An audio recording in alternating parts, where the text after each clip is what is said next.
One batch of my latke recipe makes more or less 18 potato pancakes. This is significant because, as it happens, 18 is a lucky number in Hebrew. Chai means life, as in l'chaim, to life, as in life-changing latkes, the name that I came up for this charitable food venture that I did this past holiday season, and also a riff on this podcast's name, if you noticed. I didn't expect that this podcast wouldn't launch for another 6 months. And also, what I didn't anticipate was that my life-changing latkes pop-up would turn out to be such a killer.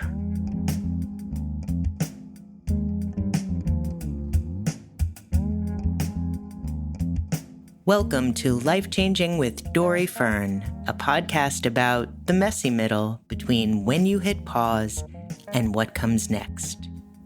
I'm Dori Fern, a single empty nester in Brooklyn, New York, who quit a corporate job at 55 on a quest to live a more purposeful, exceptional, happier life. I'm figuring it out as I go along, but as my high school drama teacher used to say, the trip is the trip. I hope you'll join me. I'm reading Maggie O'Farrell's memoir, I Am, 17 Brushes with Death. Looking back on how the early academic career she had imagined for herself went painfully off the rails before it began, she wrote that the things in life which don't go to plan are usually more important, more formative in the long run than the things that do. I don't have the distance for a complete perspective just yet, but one thing I know with complete clarity is that making 1,000 potato pancakes by myself over the course of a month was insane and too literally painful to repeat. I'm talking aching, arthritic hands, acute nerve compression shooting from my neck down my arms type pain. If you're familiar with the process of making latkes with a box grater, like I make them, you might think this repetitious knuckle skin risking motion was the culprit. But years back, I bought an electric grating machine to alleviate a lot of this manual work and to speed up the cooking process so I could feed Hanukkah's most beloved fried food hot from the pan to the 50-plus people who were cramming into my 750 square foot apartment one joyful day into night each year. But because the machine actually grinds the potatoes more than grates them, and because I'm a bit of a lunatic, a perfectionist, I still hand grate over half of every batch to get the pancakes to the exact texture I like. But still, it wasn't the grating that caused me all this anguish. It was squeezing the water from the potato mixture, the potato-onion mixture that did it. Most latke recipes you read will tell you to wring out the water in a towel, but I've never found that to work as well as hand wringing. Plus, I could not possibly have enough towels on hand to squeeze out the volumes of water coming from that amount of latke mixture. So as it turned out, Omicron's arrival mid-December, right after Hanukkah, was a perverted blessing, since my body was giving out while the latkes, which I planned to sell through year-end, sold like hotcakes.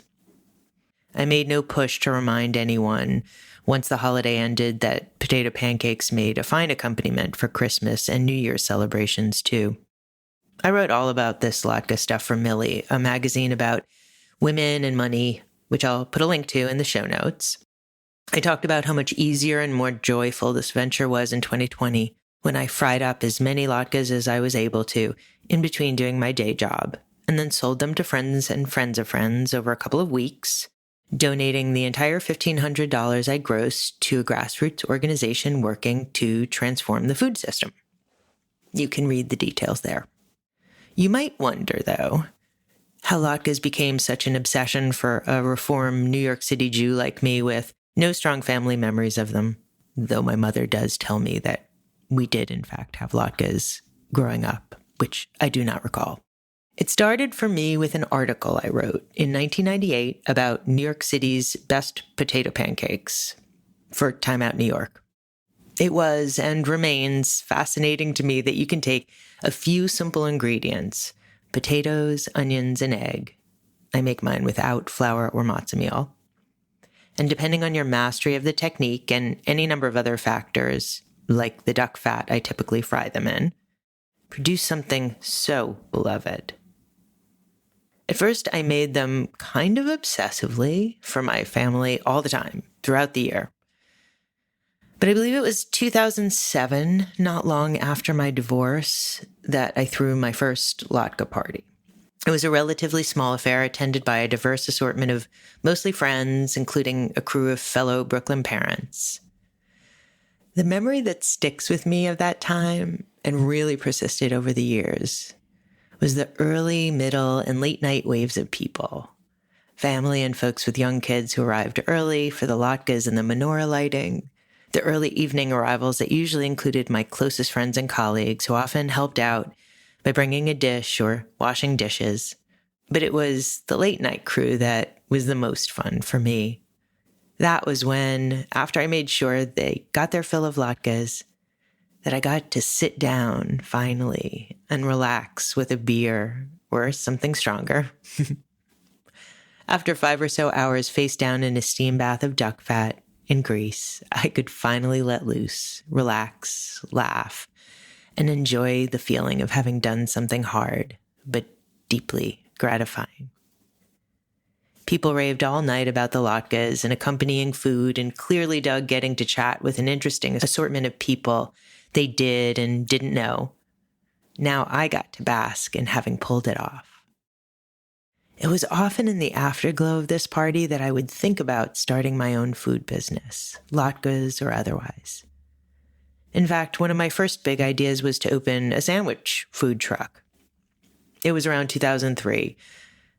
I maintain that it's still not easy to find an interesting assortment of really great sandwiches in New York City, even before COVID, but I digress.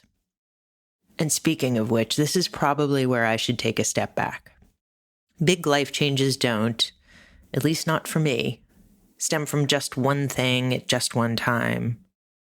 Pretty sure that the urgency I feel to get this next stage of my professional path, quote unquote, right, started many years ago, grounded in the paths I didn't take. Is there a place, I wonder now, like years ago, for latkes or another cooking venture in my future? If so, what kind of room do I want to make for it, personally or professionally? I'll explore this more in my next episode. Subscribe if you like this, and come back next week, and you'll hear part 2 of Life-Changing Latkes. Thank you for joining me for this episode of Life Changing with Dori Fern. Subscribe wherever you get your podcasts, and please come join me next week for part 2.